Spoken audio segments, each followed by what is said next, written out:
The village of Okil had always been quiet.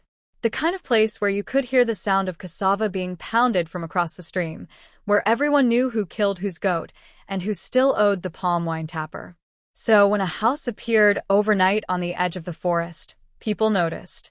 It stood crooked, like it had grown out of the ground rather than being built. Mud brick walls, no windows, and a single wooden door. The elders said they had never seen the land sold, and the hunter who passed by that spot the evening before swore nothing was there. At first, people thought it was someone's bad joke. Then the dreams began. Children said they saw the house in their sleep. The same house, same crooked roof, and always the same voice whispering, "What will you give for your dreams?" The elders warned everyone to stay away. Not every house shelters the living, one said. Some are traps built by things that envy us. Anuli was 17, sharp-witted, restless, and tired of Okil's slow suffocation. Her mother, Mama Nkechi, sold vegetables at the market and barely made enough for food. Her father had left when she was 5 after a fight over money and pride. He never came back. She wanted out, not just of poverty but of the entire village.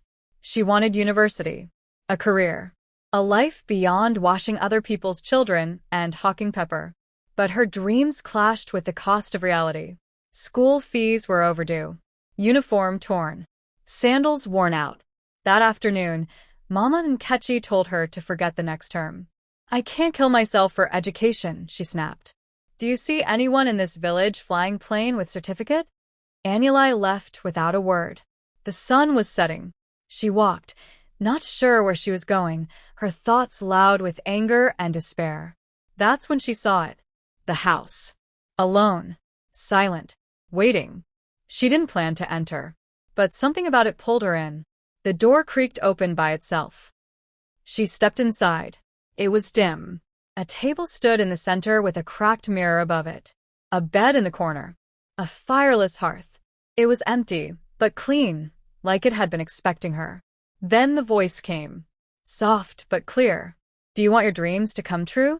She froze. "Who's there?" "Say yes, and you'll never know hunger. Say yes, and school fees will pay themselves. But everything has a price." Anuli swallowed. Her head spun. "What kind of price?" "Dreams are currency. I give you yours.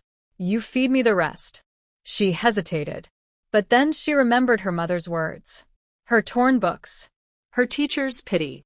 And she said, "Yes." The mirror flashed. A strange wind circled the room, and then silence. The next morning, Anuli woke up in her room. For a second, she thought it was all a dream. Until she reached school and the principal called her into the office. "Your school fees have been paid. Full year." "Anonymous donor," he said. Her mouth opened, but no words came. At home, her mother announced that a military man had approached her for a supply contract, vegetables for the barracks. "They're paying weekly," she said, eyes shining. Over the next month, things changed fast. Anuli bought new uniforms, better textbooks, and even a small phone. They moved into a better compound with electricity and a fan. She visited the house again. This time she didn't knock.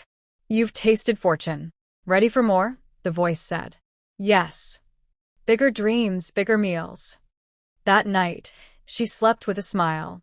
It started small. Her classmate Chitty, smart, always talking about becoming a doctor, began to act odd. He forgot things. Couldn't concentrate. He told Anuli once, "It's like I'm awake, but I can't remember why." Soon after, another student dropped out, saying school felt pointless.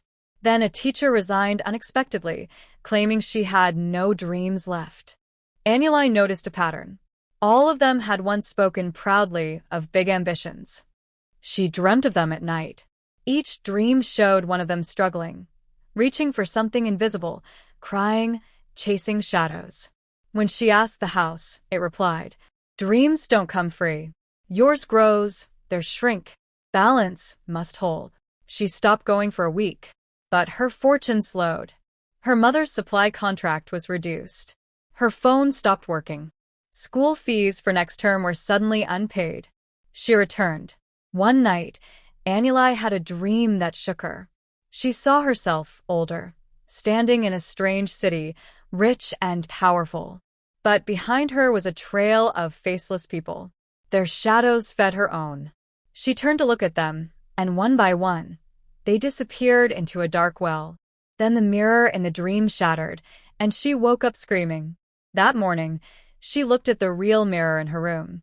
A crack had formed across it. She knew what it meant. The house wasn't giving her dreams. It was transferring them. She went to the house one last time. I want to return everything.